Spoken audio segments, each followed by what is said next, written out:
Good morning, good afternoon, good evening. This is Joseph Greco with Auxiluim, here to offer another amazing person's story and learn the steps he took to make his dreams come true. The mission for this podcast is to inspire you, to get after your dreams, period, to claim your best self and to start living your best life. Today is my honor to be hosting Joe Gunkel, professional baseball pitcher. He has a great story and some awesome, valuable lessons to offer us. He has played under teams like the Baltimore Orioles, Miami Marlins, LA Dodgers, and the Boston Red Sox. He's calling us today from all the way in Japan, where he's currently playing for the professional league there. I'm so excited to get started.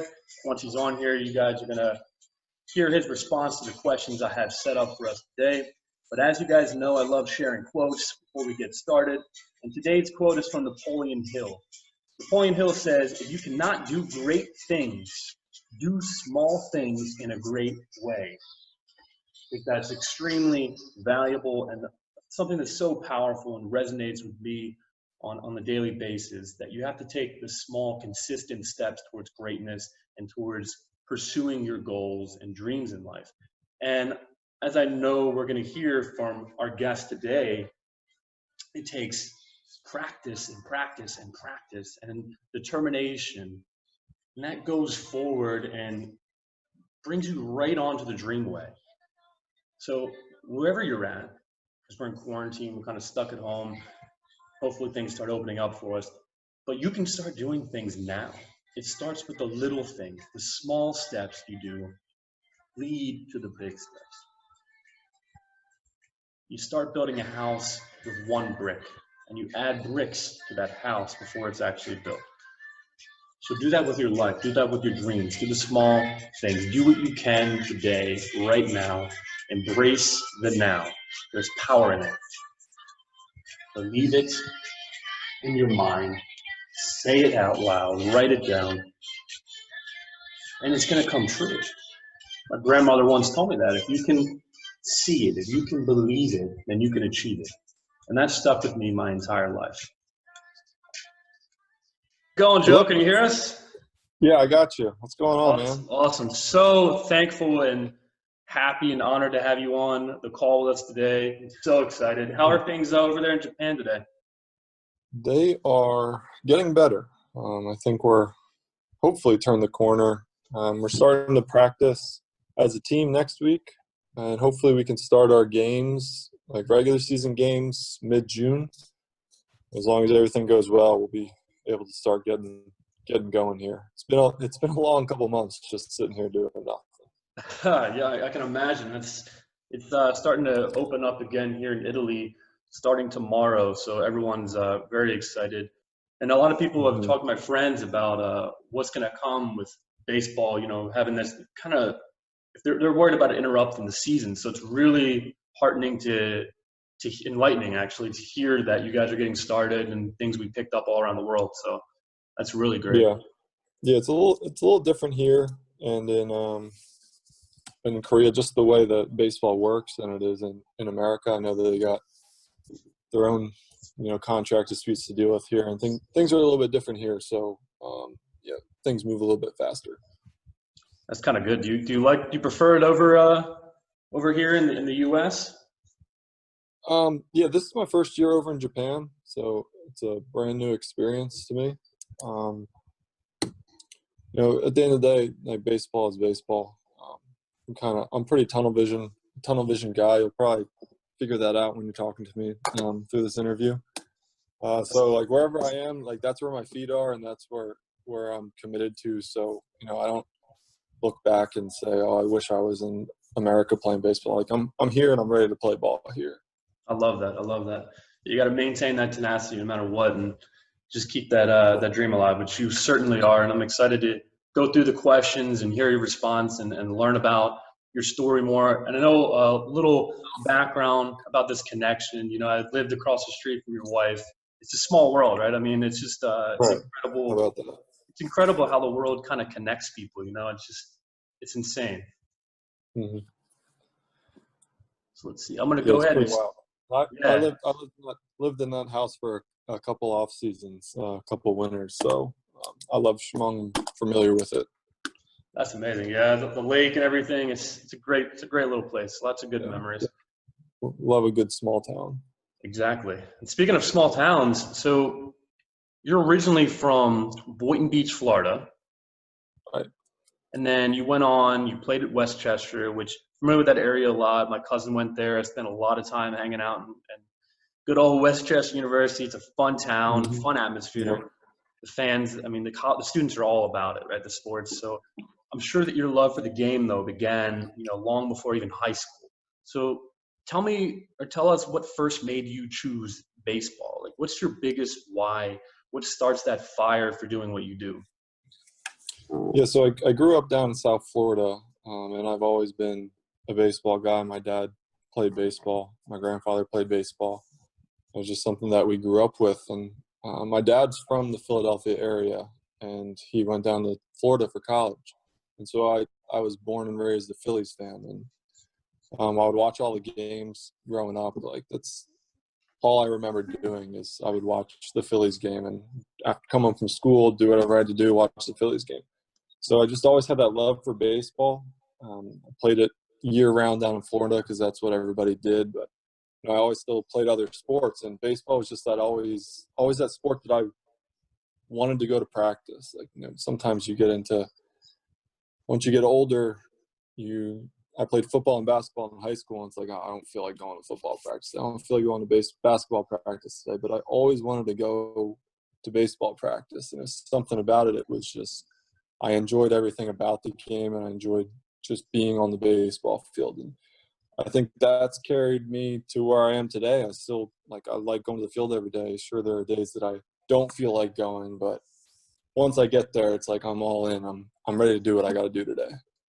It sounds like it kind of came natural, and you obviously extremely gifted in the sport, and it just makes kind of where passion meets your gift and doing something that you obviously worked hard and practiced at, but that you have a natural love for it kind of gives you inevitable progress. And that's obviously the case for you in your life and so many other people that have pursued their dreams and stopped doing what people said they should do and started doing and embracing what they love to do and what kind of calls them. Right. It sounds like the baseball field, like the movie, If You Build It, They Will Come. It's kind of like the game found you at the same time you found the game. And it just kind of had this gravity that pulled you towards it, which is amazing. It's amazing. Yeah, I was fortunate to, be good at something that I loved. And, if you love something, the old saying, love something, never work a day in your life or whatever. It's true. Like, if you love something, it's not work when you get to the field. It's something you enjoy doing. Absolutely. I 100% agree with that. I think everyone listening can be on that same boat and that mindset.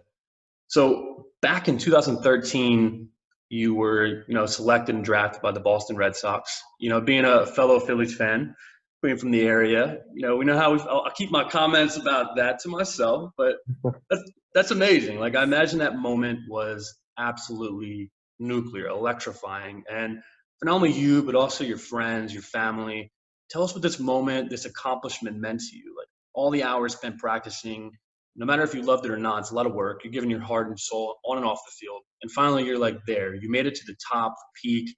And what is this moment for you?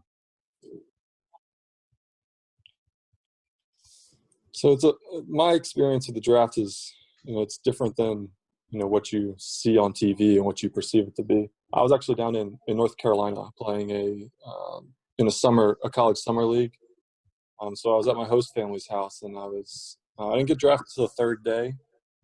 And I made the mistake of watching the draft on the second day, hoping I would get picked that day. And that was a bad idea because that always leads to just a long day of disappointment. But, the next day I didn't really watch a lot, and I was just kind of had my focus on other things. And then I finally got news that I had been drafted, and I did the phone calls with the team and with my agent at the time.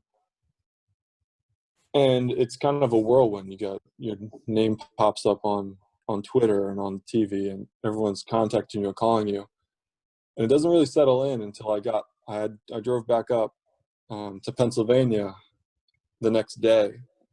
and kind of having that drive to digest it and to think about it was, pretty therapeutic for me, because I could just kind of process what was happening and what the next step was. And then you get down, had to go down to Florida, and you kind of start from the bottom. It's like once you get there, you realize, like, I'm at the bottom. It's a long road from here. But once you get there, it's like, all right, now I'm ready to go. I'm ready to take the first step to getting to where I want to be. Oh, I love that. I love that. It's kind of like, it reminds me of a metaphor here. When I travel around Italy, usually go by train, or Europe in general. And so sometimes those train rides are so long and I'm just kind of bored, or they get stuck. And one time it did get stuck. And what got me through was just thinking about, okay, it's eventually going to get to where I want to go. This thing is going to end up in Rome. It's going to be awesome. I just got to get through this, however long it's going to be stuck.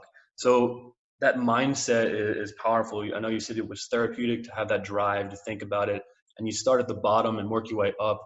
But the best thing about it was you were on the train. You were already headed for that destination. You already saw it. I'm sure you manifested it, and you envisioned yourself already there, just like you did in the beginning years, Babe Ruth and whatnot, and worked your way up. Is that correct?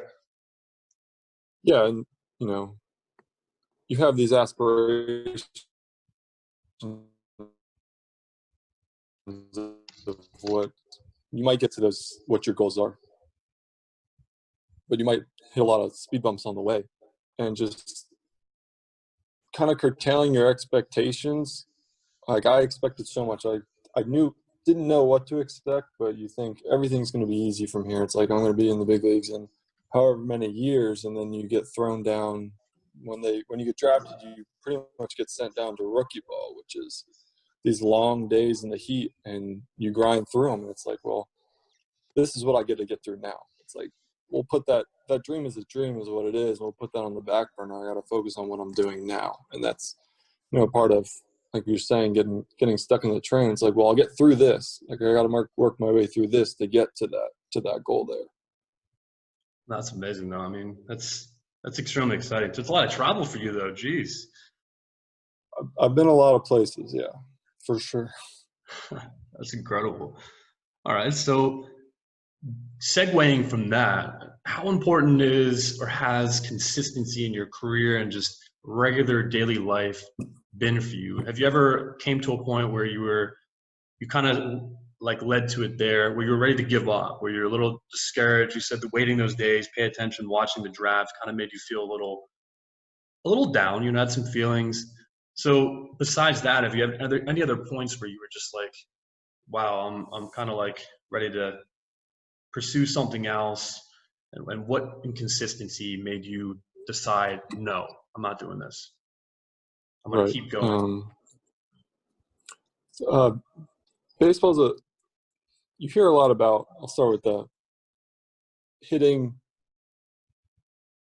You say to be a good hitter, if you get a hit 3 out of 10 times, you're a really good hitter, right?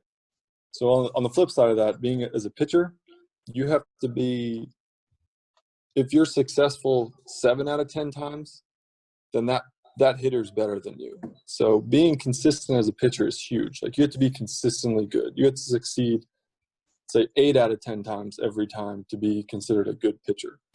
So consistency is something that is super important in pitching. And you're going to have your rough times and whatever, but as long as you can strive to be consistent, and that's consistent in everything, in your routine, in your workouts, that's going to help you get to where you want to be as a pitcher. Like, consistency is huge. As far as your question about like the struggles, like in 2017, I was down in, I played for 3 different organizations within a month. I kept on getting traded to other teams. And once I got to the team, I was down in Jacksonville, Florida. I wasn't pitching well. I was in, a dark place. I didn't know if I wanted to play anymore. I didn't know where my career was going to go. And that's where I first actually fell in love with the process of going to the field every day and getting your work in. Like, that was therapy to me. That's what I wanted to do every day. I wanted to go to the field and get my work in. I didn't care about what happened in the games. I fell in love with the process of getting better. And that's essentially what got me through that year. That was tough. and it's helped me to get to where I am now, because everything I do, I know that once I get to the field, I love that part of it, and whatever comes after that is whatever comes after that. Wow, that's powerful. I mean, the process, this expression is, the journey is all about the process, not the destination.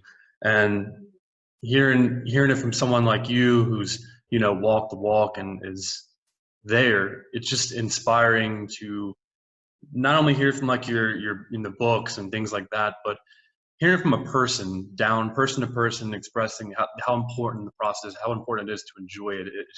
It's a powerful thing. So I appreciate you sharing that. And Yeah, it doesn't have to be sports related. It could be anything that you do. It's like, if you love what going to work that day and the stuff you have to do there, that's going to make any other outcome in your life seem like not a big deal, because you can just go in and do your thing and get that done, and that's what you enjoy doing.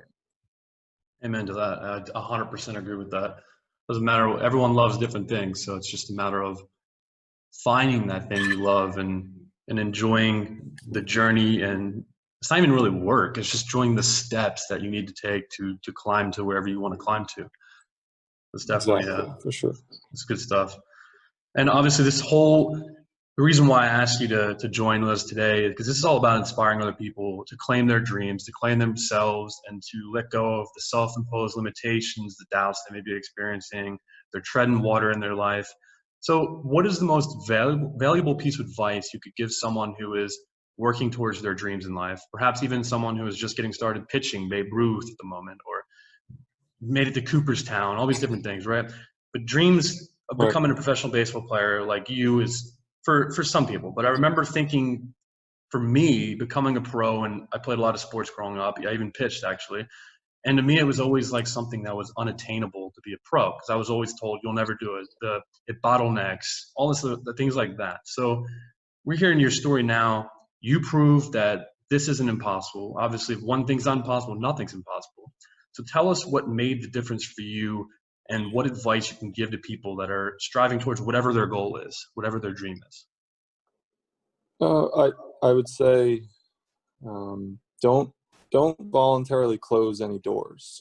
Leave all opportunities open. And simplifying that, like, if you're talking about youth, like kids these days, youth sports, specialization has been huge in sports. Like, kids are picking one sport from a young age and just decide, I want to be the best I can at that.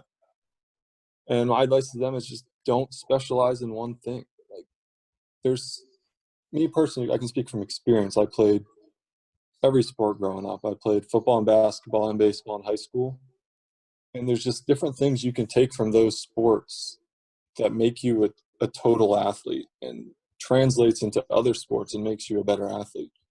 And I think you can say that about anything in life, really. No matter what you go through in different fields, like if you jump field to field or jump major to major in college, there's things you can take from each different sector of life and apply it to what you're doing now. And it makes you a whole individual, if you will.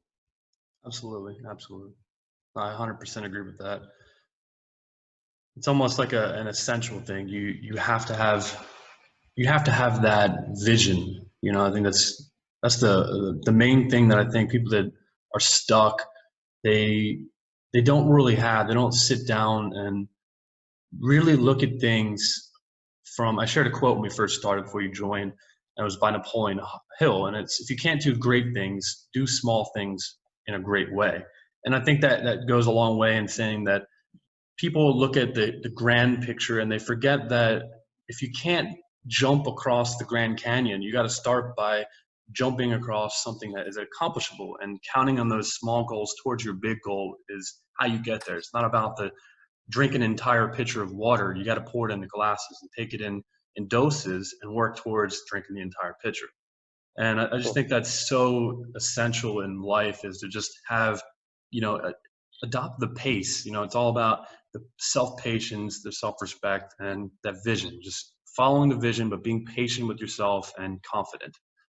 So I You never, definitely you never, go ahead. yeah, you never know what path life's going to take you down. Like you can have your eyes set on this goal, and you can be in tunnel vision. You can miss so many things along the way. I think the biggest thing about keeping your opportunities open is like you might really like something that comes along the way that you didn't know you liked before, something that you really enjoy. And it would be a shame to be so tunnel visioned on something that you want to not let that come into your life. I think that's the biggest thing of not specializing in something. You don't know what you're going to like in time. So something might come back in like, hey, maybe I do really like that more than what I thought I liked, because people's opinion on things change. And so just being open to different opportunities is huge in progressing in life, in my opinion. No, that's amazing too. Because yeah, you gotta be flexible with that. You never know, really. There's some things that it's almost like food. You know, you like one thing when you're younger, and you get older, you start liking other things. One, because you tried it, or just you develop a new taste for it. I think I agree with 100% with what you're saying. You just develop, the more open you are, the more susceptible you are to finding perhaps your biggest dream that you never knew you had, but you have to always have your hands open, because if you have them closed, you can never receive anything. You can't hold on to anything new. I think it's real powerful what Exactly. you shared there. So you played for many different teams. You know, the Red Sox, the Marlins, the Dodgers, the Orioles, and now you're playing for the Hanshin Tigers, right? Hanshin Tigers, yeah.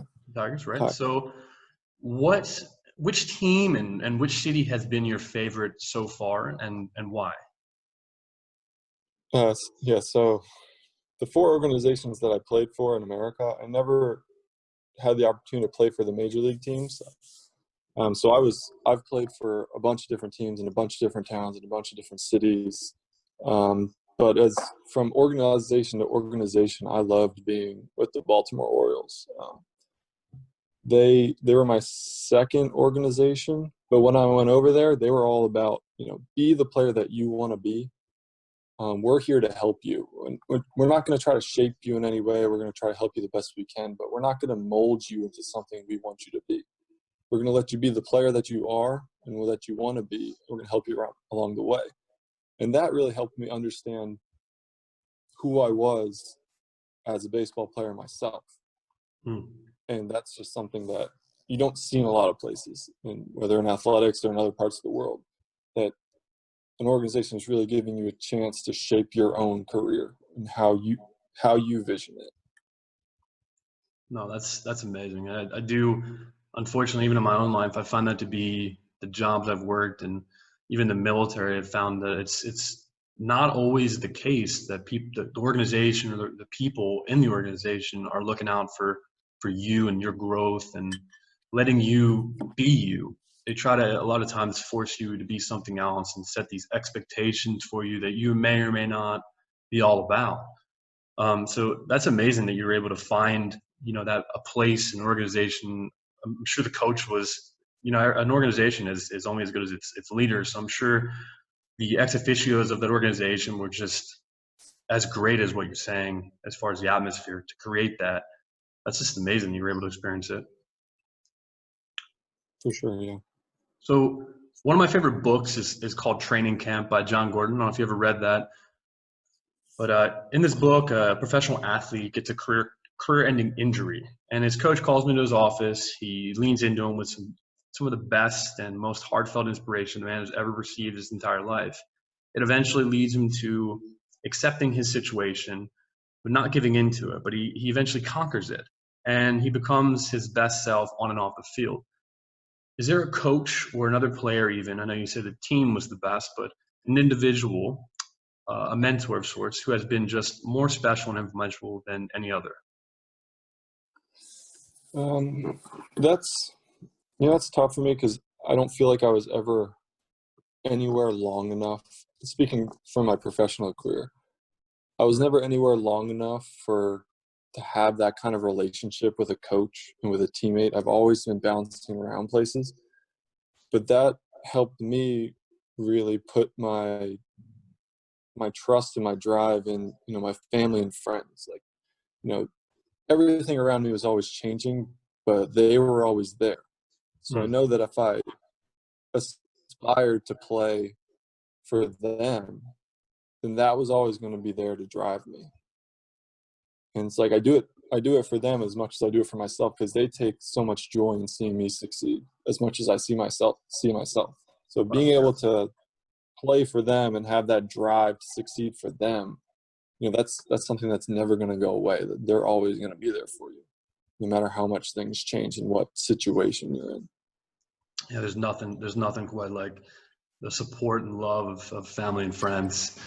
It really is, especially when you got ones like you do, who not only support you but push you and encourage you, and just like you said it perfectly. They take joy in you succeeding, which that's amazing. That's such a fire to have at your feet to keep going. You can enjoy, like you said, the process so much more when you have the people you love most and respect most in life being your number one fans. It's just, Right. that's amazing. So Yeah. going back to your professional career, what's been your favorite part about playing professional baseball and like about accomplishing all that you have and living your dreams? Um, so minor league ball in general, you meet so many different people from different places, different ethnicities, different parts of the country, different parts of the world. And you have such a short amount of time with those people. Like our season's only 5 months, 6 months. Right. And so you have that amount of time and you see them every day. You're with them every day. You travel with them, you see them every day. You create this special bond that, you work with these guys, you play with these guys, you do anything for these guys. And then the season's over. And some of these guys you might never see again. Most of them you never see again. But it's funny how many connections that you make within the game. It's like, oh, you play with one guy and then he grew up in the same town. It's just kind of how the way our relationship is. I'm married to a girl that you lived across the street for. It's like you build these little connections and you build these bonds with people. That's just something that you don't really experience in all of life. And I think that's the coolest part of doing what I do, getting to know so many people from different places. No, I can 100% relate to that too. It's amazing, and just traveling as much as I do, and I've been military. You kind of have the same saying where it's a small military, but it isn't. But the chances are, like you said, you meet someone, or like how we're talking, that knows someone else for some other way, and just travel around the world has been amazing. I'm sure in Japan, you're meeting people there that are just some great guys, and it's just amazing to have the world's perspective at your back. And I think it makes for a better person. That's what I love about culture and people, and just meeting new people and hearing what ignites them, because I think it's success and positivity is a contagious thing. And those bonds that we make with other people is what kind of gives us those cherishable moments to hold on to and to learn from, to grow from, and if not that, to give back to the other person and to help them in turn grow and move towards creating the same bonds in their own life. So that's amazing. Yeah. So if you Totally weren't agree. playing baseball right now, it's a hard question, I Mm-hmm. think. What is it that Yeah. you think you'd be doing and why? Yeah, I get asked that a lot because I'm kind of in that point in my career where as I get older, the opportunity in baseball kind of fizzles away. Right. But I honestly, I don't know. I don't have any plans set for baseball or after baseball. But I know that I've developed these skills and this work ethic through baseball. That's just no matter what I do after this, I think that I will be successful just based upon the things that I learned. And I'm gonna enjoy being home for sure. Like I haven't been home for a summer in 7 years. So like I miss barbecues and going to the beach and all that stuff. So that's part. If there's anything I'm looking forward to in a post baseball career, it's that, like getting to be home all the time, having a home base that I get to go to every day.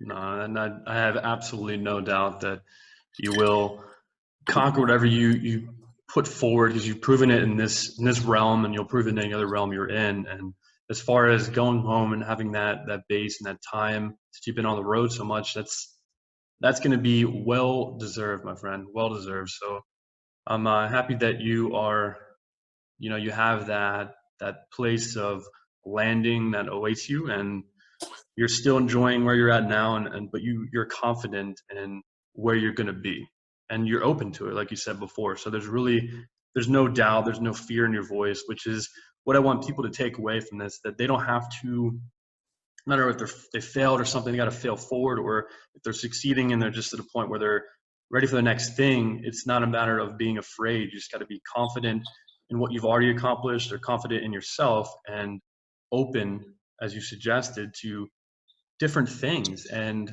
put as much effort into the first thing as you do the second thing, and just enjoy life all the while, and have that home base, like you said as well, that place of relaxation where you just let your mind be and you enjoy life and share that happiness and that experience with other people, which I'm sure you do with your family and friends. So Yeah, you don't gotta have everything figured out. I'm a big go with the flow guy. Whatever happens, happens, and I'll deal with it the best I can. So that's just the way. That's the way I live my life. wow, that's amazing. That's amazing. So next question. You're happily married, you got a family, lots of friends, and some people I've came across have isolated themselves in life. They have, having a positive support system is just so important in everyone's life. And no matter who you are, there's always someone whom we can, or there should be someone we can confide in and look to for encouragement, motivation, support. Like you said, you have your family and friends. I know some people I've came across, they don't have any family, they don't have the friends, the connections, and things of that sort. So have you came across anyone in your life or career who have placed themselves on this kind of island? And were you able to help them in any way? And if so, what did they feel like, or what would they feel like to you to be able to share some sunlight in their life, and to help them and steer them towards that level of positivity and feeling the bonds that you have created in your own life? Sure. I don't know if I've ever, met someone that's kind of in that bad place per se. But as far as being on an island, personally, I alienate myself a lot. Like I'm very, very individual person. Like I like to have time by myself. And one person that I played with, his name is Nick Addington. He's from South Florida. He's actually playing. I don't know if he's still playing, but he was playing over in Taiwan for a little bit. Okay. But he saw me at my best when I was really throwing the ball well, and he was also around for when I was, down right near my worst. And he was the guy that kind of gave me tough love. In minor league baseball is a pretty cutthroat business when it comes to teammates. Right. It's like you're teammates with them, but you're also competing against them. So, Mm. some people might like to see you fail because that puts them in a better position, which is, perfectly natural reaction to have when you're, trying to excel your own career. But this guy Nick, he would always keep me level. Like, when I got too high, he would bring me back down, and when I got too low, he would bring me back up. He was always there to kind of keep me in the middle, and that rubbed off on me big. And that's what I've always tried to do with younger players that were, struggling to find their footing at a level. They'd have some success, they have had some failures, but just I think that's to say for anybody and anything you experience in life, like don't get too high, don't get too low. If you can find somebody that's going to keep you in the middle, kind of bring you down when you get too high, bring you up when you get too low, that's going to help you get far in life and to be um, emotionally controlled in Mm. any scenario, really. No, I love that. I'm glad that you were able to find that, and like you just called his name out, right off the top of your head, which speaks for itself in the importance that he's played there. And you said that you yourself kind of isolate yourself, and sometimes, and I think that that's true for a lot of us. So it's really, it gives people a lot of hope too, because you can always go back to those bonds that you're making if you're open to them. If you were open to them in the first place, to creating them. Like you met Nick, and you wouldn't have met him if you were one of the guys, which clearly you're not. I can hear by this conversation. who's egotistical about their career, who is only about excelling their own career and not making bonds and helping other people as well. Because I know there's a competitive nature in sports, that's inevitable. But there also is a level of humanity that is great, and that's like a role model like yourself. Those who possess that heart to still reach out and help other people, to receive help from other people, those are the people that I just love talking to and love watching and listening to. I think they're also the people that go the furthest in life. So that's refreshing to hear that. It's a selfless attitude. I think it's acquired. You get it through dealing with these people, and it's just something that if it sticks with you, it's all the better. Exactly. No, I completely agree with that. Now, I published my book recently back in April. So I'm just a huge fan of like reading, writing, and quotes. So I have a couple quotes that kind of like keep in the top of my head and I kind of live by them. So do you have any quotes that give you motivation, inspiration when you're feeling down, or just in general that you think about or that you find yourself sharing more than others? Yeah. Have you ever read the you know who Tim Grover is? He's Michael Jordan's strength coach, his personal trainer. Oh, wow. He was No, I in. don't. They have him in the Last Dance documentary on Netflix. Well, he wrote a book. He trained Michael Jordan, Kobe Bryant, and a bunch of other athletes. They wrote this book called Relentless, and it kind of talked about the way that MJ and Kobe would approach athletics in general in their workouts. And there's a bunch of good quotes. And I actually have one in front of me that I'll read to you. And this is something that every game before I go pitch, I read this to myself right before I go out into the field. It says, "You cannot understand what it means to be relentless until you have struggled to possess something that's just out of your reach. As soon as you get close, it moves farther away. But your killer instinct makes you keep going, reaching until you finally grab it and fight with all your might to keep on holding on to it. Only when you're truly relentless can you understand the determination to pursue a target that never stops moving." And that was something that when I read that book, I needed that so bad. And that hit that switch in my brain that said, stop feeling sorry for yourself. Stop looking at the negatives. Just like chase this thing that you want. Like keep chasing it. It's going to keep moving, keep attacking it. And that quote, for the last 3 or 4 years, I read that every game before I went out and pitched. I can definitely understand why. I need to get that book. And wow. Yeah, I appreciate you sharing that. It's called Relentless Okay. by Tim Grover. It's a really good read. Quick read. It doesn't take too long. It's got a lot of good stuff in it. Awesome. I'm definitely anyone listening, grab that as well, because that's a powerful quote right there. And I can see why you read it before every game. It's just, even when you were reading it, it kind of gave me those the same like you said. So when I read things that stand out the most and kind of resonate with me, I kind of have that feeling of like that fire feeling. We're just like super motivated and you feel connected with the words. When you were reading that, I kind of was just like, wow, like that's it. That's one of those moments for me. There's something about it that it turns something on in my brain. It's something that I felt and something that I feel every day. It's definitely helped me get as far as I've gotten to this point. No, it's amazing. Now, reading that would definitely help me. I'm going to definitely get that book. And when I come to that quote, I'm 100% going to be thinking of you when you shared it. So I appreciate that again.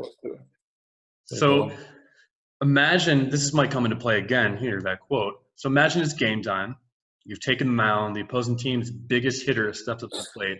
As a pitcher, real funny segue. When I was playing at Babe Ruth, I pitched, and one of the things I got bogged at by my coach was the biggest hitter would come up, and if he hit the home run on me one of the times, I would kind of like hit him in the leg with the ball intentionally, kind of like scare him. That built that intimidation factor, and the next time I would strike him out, he's kind of like inch away from the plate, mess up his swing, yada yada yada.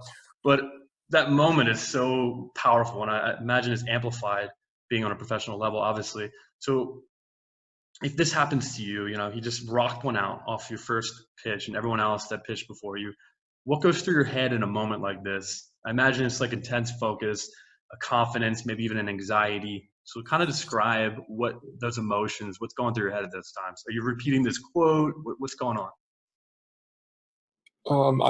I'd say it's more of just complete focus. Sometimes, as a starting pitcher, you go through the games, and it's hard to focus on every single. I know people talk about you need to focus every single pitch. It's hard to do that when you throw, 100 pitches in a game.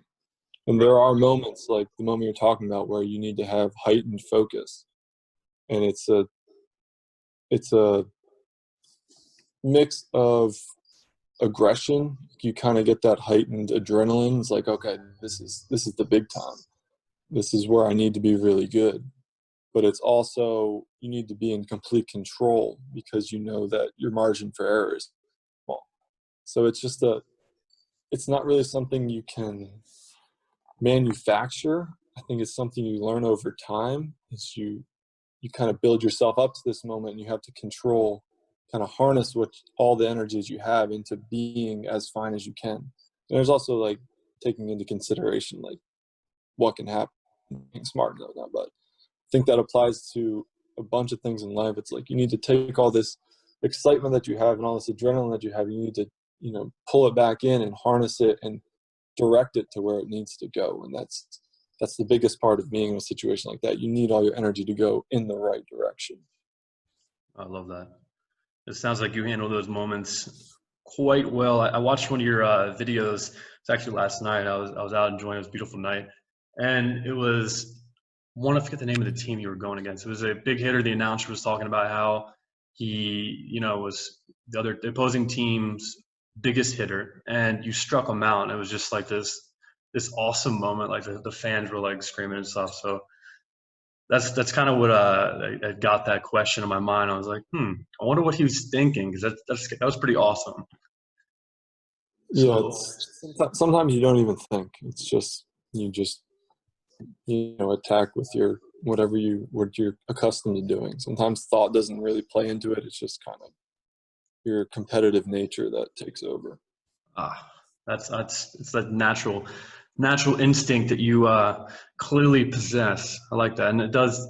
I agree. It does apply in every facet of life, no matter what you're doing in professional baseball or your everyday 9 to 5. It's just about when you get in the moments of pressure, understanding that diamonds are formed with intense heat, pressure, and over time, and it's just allowing yourself to understand that in the hardest moments are the greatest victories, and Sure. victories of self and just in life in general. There's just so much to be offered in those times of intensity.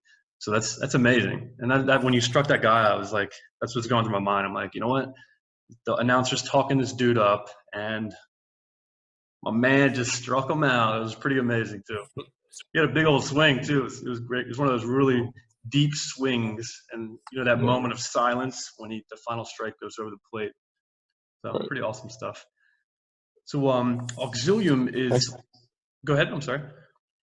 No, go. Sorry. Go ahead. Oh, you're good. So Auxilium is all about fitness for the mind and body. So as a coach myself, I can't express enough the importance of a fitness routine, as well as doing some sort of daily activity, whether it's watching a video on YouTube every morning, reading a book like the one you suggested, meditating, whatever it is to get inspired and motivated on the daily. Tell us what particularly your fitness routine is, both on a mental and physical level.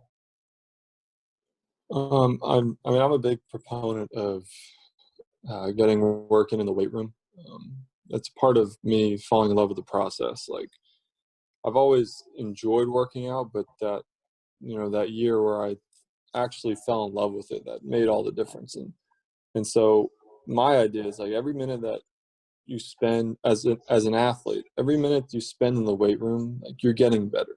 Like as long as you're smart about it, you're going to get better. Only when you do nothing is when you'll either stay the same or get worse. And like I don't really do anything specific. Like there's I have my own stretch routines and I have the workouts that I do, but it's not something that's like super stick to. Right. Um, the routine itself, it's just like anybody has days that you don't want to go to the gym or anything. It's like, oh, I really have no energy to do this, but I've somehow programmed my mind and my body that's like, once I get myself to the gym and start working out, I'm in love with it. I can't get enough of it. I could be there all day. And I think if someone can figure out whether it's running or biking or working out in the gym or something else that's unrelated to physical fitness, it's like, if you can trick yourself, not even trick yourself, but convince yourself that you actually love doing this, is that you don't want to do it. All you got to do is get the ball rolling, and it takes off from there. Absolutely. There's endorphins you get. Mine's running. I'm not I used to love it. Now I'm not a huge runner unless I'm like in a cool country on a beach or on a mountain or something. There's some kind of adventure to it. So I have to do that on the daily. It's awesome you said that. I have to convince myself, like, all right, cardio is as essential as, pushing the weights. So your aerobic health is extremely important. So I just get going, and then the endorphins and those amazing feelings start flowing in. I'm just like, you know what? This changed the entire orbit of my day. It just feels so much better. My body appreciates it. And like you said, to convince yourself you love doing it or convince yourself to do it is also essential, because the mind controls the body. So it makes sense to cater to and focus on and show the love to the mind. What's going on upstairs is going to affect what's going on downstairs. So that's pretty amazing. And I can only imagine being a professional athlete, you're crushing it in there. So, and you said stretching, which is also very important, but often skipped practice. I have to tell my clients all the time, like, did you stretch? No. So it's very important. Definitely often skipped. Yes, which is, people feel it. Like, why am I so sore? Well, you skip stretching. So Yeah, there you go. very important stuff. I'm on the same page as you though with the running. It's like it's not number one on my list. You got to kind of force me to do that. It's a tough one. It really is.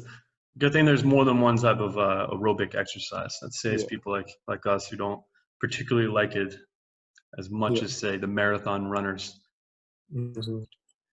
So I think this off season I went for a run with my wife, and we probably got a quarter mile, and I just said, "You go ahead. I'm going to walk the rest of the way."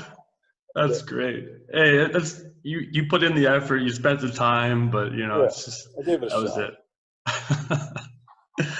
That's great. Running with someone makes it a little better, but to an extent, once you get going a certain distance, and you're just, I'm done.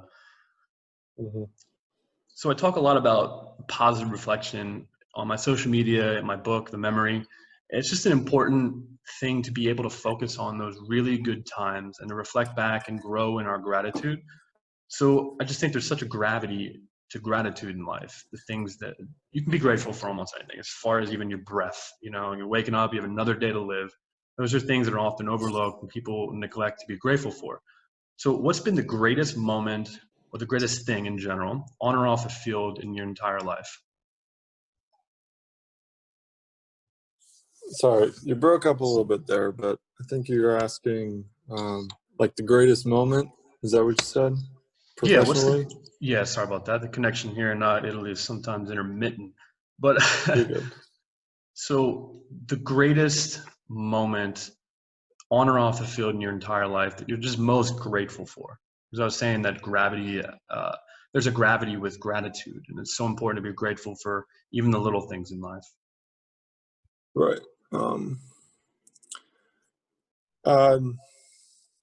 I could give you the cliche answer and say that my greatest moment off field is marrying my wife, because it started, it's built this family base that's going to take me through the rest of my life. But we'll make it a little more exciting.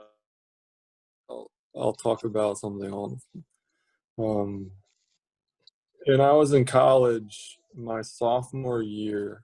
We went to we won the national championship for baseball, which is a big thing in Pennsylvania, Division II, for a Pennsylvania team to win the national championship. And I was fortunate enough to pitch that game and pitch the whole game and record the last out. And it's something that I'll never forget, not just because of us winning it all, but for all those people that, that was the last baseball game that they ever played. Like, that was their last memory of baseball. And to be able to give that to somebody is, like the most prideful thing I could ever think of. Like, I have so many guys I still talk to that were on that team. It's like that was, one of the highlights of their life. They think about it all the time, and that's their last memory of baseball. And to like help provide that to somebody is just so me a ton of pride to be able to say that I did that. That's definitely a divine moment. That's amazing. Congratulations, post congratulations for that. That is amazing. And I remember when you guys took that. So I wasn't there at the time. I was down south, but I do remember because my cousin Kelly went there, and I remember the celebrations going on with her and her now husband. And the first thing you said, I would have accepted the cliche, man, because I think that finding your wife, your husband, in the case for a woman, or whatever the case is so important in life, because it's the number one person that's going to be on your heart, on your mind, and should be your number one fan and support system, the person you run to for the big problems or the big successes. And it has a lot of control on what you do and how you go through life. So the fact that you found that, as cliche as this may sound, your soulmate, that person in your life, it truly is, cliche or not, an incredibly, momentous goal and accomplishment. And it really is an accomplishment, because it's not often, especially with statistics and everything now, to find that person in life. So I'm extremely happy for the both of you. Like obviously I know Meg, and it's just so great to see, talking to you, the amazing man she's got, and that you have an amazing woman. And your relationship is, you guys are both together gonna just, and already are, do so much great for anyone you come into contact. Even like talking to you right now, it's gonna help so many people, just hearing your perspectives and your positivity. So it's just awesome. I appreciate you sharing that. Very, very lucky to have her. Indeed, man. Indeed. I know it goes both ways, that's for sure. Mhm. So our next question, another quote. So Henry David Thoreau says, "To adopt the pace of nature, her secret is patience." So I imagine your life gets pretty hectic at times, just as much, a lot going on all the time for you. So where and how do you find your gravity? Like, tell us a little about how you manage your time while living and fueling your dream while you're on the road so much. What's your thing that you hold on to keep you grounded? Um, having that family base, that home base, having that support system is huge. But in professional sports and in baseball in general, you kind of have two different modes. Like, you have an in-season mode and an off-season mode. It's when I'm in season, like, my focus is on baseball. It's like I need to do what I need to do to get myself ready and put myself in the best position to succeed. And so that has, majority of my focus. But then when I get into the off season, it's like that stuff it goes on the back burner. It's like, well, now it's time for me to, spend time with my family and, do stuff that I want to do, watch the Eagles and stuff like that. So Yeah. being able to, and part of it, sometimes during the baseball season, like, you need to be able to put baseball away, to relax and forget about it, like put it out of your mind. Being able to separate work and life is huge to just managing not only your time, but like your mental sanity. If you're thinking about work all the time, it's just going to drive you nuts. Being able to separate the two is huge, and it's something that I've luckily been able to do pretty well. No, it definitely sounds like it. So that's huge. It's very huge. So, fun question before we get down to the last three that I ask everyone I interview. So, what's your favorite pitch to throw? I throw a sinker. I throw that a lot, but I'd say just fastball in general. My pitching style is aggressive. Like, I'm going to go after guys. I'm not going to waste time and, try to pitch around you or whatever. Like, I'm going to go after you. I'm going to give you my best stuff, and, whatever happens, happens. I don't have an overpowering fastball or anything. I throw like low 90s. It's nothing special, but just that aggressive nature, kind of being in that attack mode is something that through not only pitching, but just like everything I've ever done, I've just been all in on something, attack, aggressive, and just trying to get the job done as best and as quick as I can. I was going to say that's obviously hearing your story and going through this interview, it definitely emanates and resonates through the entire thing, and from the beginning to the end, or to right now at the end, you've carried that tenacity. So that's amazing. And that's fast, man. That's faster than probably 98% of the world. So I still think that's a pretty hot throw there. Well, it's not fast in the major leagues anymore, so that's considered slow. But then, that's why I'm over here and I'm doing the best I can over here. That's all I can say. Oh, that's amazing. That is absolutely amazing. I'm sure it's only going to get better. So we're going on to our last few questions here. So Okay. The first one, I want you to pretend that someone, doesn't matter, it could be a genie, something like that, told you by some sort of magic that you could change one thing about the world. It could be absolutely anything you want, anything you could think of. What's the one thing you would change? Wow, that one's deep. Yeah. I think I don't know how to really answer this, but whatever part of people's brains that care about what other people think of them, like what strangers think of them, just like take that out of the brain, because it doesn't matter how people, like, some people live their lives trying to please people they don't even know. Like, I think that social media kind of has a play in that. It's like you're doing things and you want gratification from strangers, like you want likes, you want retweets and all that. It's like, I think when you're trying to live your life for other people, you kind of lose sense of what you're doing and what's really important in life. And so me, I was never big on posting things on social media or anything. I deleted my Twitter and Instagram account a couple of years ago, and it's been very calming just knowing, like, all right, I'm talking to the people that I need to talk to. I'm living for the people that I want to live my life for, and that's been like better, giving me a sense of direction, if you will. No, that's amazing. I understand that social media is big for what you're doing. What you're doing is awesome, like trying to reach out to people and inspire people and all that. So there is a platform. I'm not saying social media is bad, but I just wish that people didn't do things and post things just trying to please people they don't even know. No, it's incredible you say that too, because I mean, I even before I started doing this, I had deleted my Instagram as well, and only use Facebook solely for keeping in touch with family and things. I've been deployed with the military, so I've had years where I wasn't allowed to be. I didn't have any connectivity, and I wasn't allowed to anyway. And it was rejuvenating and refreshing because it builds this potency in your mind and yourself, and it helps you with self-love. And I know myself with my book I just published in April, it took me 7 years to actually finally commit to being like, you know what, I'm going to put this out there and I'm going to do it the way I'm going to do it. And I denied all these offers and things like that with publishing agencies because I was afraid of what people would think of my work.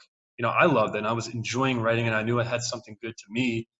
And I let the fear of what the world would think stop me from moving forward. And the last interview I had with Sonia Deville, she said something where she said that you have to let that be fuel instead of fear to move you towards what you believe in and your dream and things. So I 100 million% agree that would be the world would be a better place. A lot more people would be accomplishing their goals and feeling more liberty to pursue those things unaffected by the fear of what other people would think. So that's a great answer. Great answer.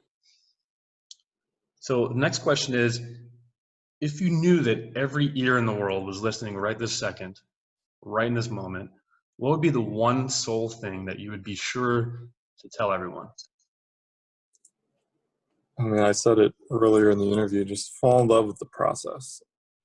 Well, it doesn't matter what you're doing, and it doesn't have to be even specific to one thing. Just like if you fall in love with accomplishing things, like getting things done and going to work every day, like that's the kind of stuff that it's going to give you, it's not going to hold you back in life. If you know you can go into the office and just crush your work that day and enjoy doing it, like it's just going to open up so many opportunities, and it's just going to make your life feel like so much more. It's not, you're not going to look at the negatives as much. So just learn to fall in love with the process and let everything else results fall where they may. That's an amazing answer. Man, all these powerful answers you've given us. I mean, I know that I'm feeling motivated, inspired here. So anyone listening is going to feel the same way, and I hope that they take what we talked about and just run with it. And like you said perfectly, that they fall in love with the process. They don't worry and stop being concerned with the results, what people think, and just do what they love and do what inspires them and do what they're good at. And inevitably, there's going to be good to come from that. And you've shown that through your story and your life that you shared with us. So that's just amazing. And our last question I have, you kind of answered it throughout the interview. So your daily routine. So my routine to wake up, I do kind of like an IM therapy, which I based on Napoleon Hill, is his theory of autosuggestion. So basically, I speak, write, and think of my goals and dreams in the present tense. Like I'm already living them. I've already accomplished these goals that I have for myself. And I let myself revel and enjoy the feelings that surround, like truly being engaged and believing in these things, the feelings that come with those moments, you know. And it's just a powerful practice that I do aside from working out and reading something inspiring. So is there something that you do every day? I know your fitness routine, you said you kind of are flexible with that. It changes here and there. But is there something that you do every single day when you wake up? I mean, besides eating breakfast, like I let the day that day take me where whatever I got to do that day, I'll get it done, and then whatever I do after that, I do it. In the off season, this past couple of years, I've been substituting at the local high school, so like Seneca, Shawnee, Cherokee, Lenape, and I'd wake up early. I'd wake up extra early just so I could get my breakfast in. But at that point, it was just like, all right, I got this to do today. I got this to do today. I got this today, and then whatever I want to do after that, I do it. Like I don't try to do the same thing every day just for the sake of doing it. I'll just whatever I got to do that day, I'll do it, and let the rest of the day take me where it will. So I love that. I love that. No, I think that kind of goes with the motif of what you've been sharing, and just kind of being open to, different things that's out there. If you case yourself in, you're never really gonna be able to embrace all the different things. It's kind of like, for me, I don't like living somewhere where it's like eternal summer. There's places I've lived where there was never any snow, never any fall. So I kind of miss the openness and the change that comes with the different seasons. And I think in life, it's very similar to that, where if you're open to it, you can enjoy so many different things if you don't cage yourself into one. So that's amazing. So I can't tell you enough how much I appreciate you joining the call today, Joe, and so inspired. Like I said, I'm motivated. I hope you enjoyed it as much as I did. And I know it's evening time there in Japan, so I hope you have an amazing rest of your night. And once you get back practicing, I know you're going to kill it. So I look forward to watching you. Where can we tune in to watch you guys? Is it something we can watch on YouTube for the league there? Or? They post some things on YouTube, I think, but DAZN, DAZN, it's like a sports cable digital company or whatever. They have like English Premier League stuff. They broadcast all their games there. I think it's subscription based, but you can watch all the Japanese baseball games there. DAZN, DAZN. They got a lot of content on there. It's actually a pretty cool website, but if that's where I'd say the best place to watch our games would be. Okay, awesome. I'm gonna definitely get on board with that, and I'll add that to the comments when I post this, so people can see where they can watch your games and get more intel on the league there. Because I'm myself, I'm very interested in the Japanese baseball league, and it's I have a lot of friends there and stuff, so it'd be kind of cool to have that that connection. And I'm definitely gonna throw your name out there to my friends, be like, hey, I know him. So it's gonna be real Go cool. for it. So again, I thank you so much. I'm extremely grateful for you being here, and I look forward to talking to you soon, Joe. Yeah, thanks for having me. It was a good time. Of course, I'm glad you enjoyed as much as I did, man. You have an amazing rest of your night. All right, man. Take care. You too. All right. Bye. Bye, Joe.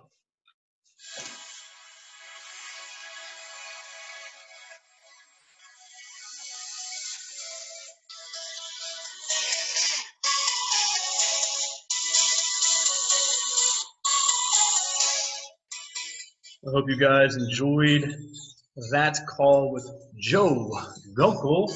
I know I'm extremely fired up. I hope all of you guys got some valuable nuggets taken away from that, and that you go on and enjoy the process, and that you grow from it, you learn something. So take a look and listen to this. We'll be posting it on the website after the last one. Go check that out as well, where I interviewed the Sonia Deville. And just the whole goal of this is for you to take it, be inspired, motivated, and go tackle your dreams and kick ass one day at a time. Every single day, do your best, be your best, claim yourself, claim your dreams, because your dreams are there for you. They're already there, and you deserve to be living them, because no one else will. There's only one you. There's only one person with the unique skills and unique dream that you have. So I hope you guys all have a great day, great afternoon, great night, wherever you are in the world. And this is Joseph Greco with Auxilium. Roger and out.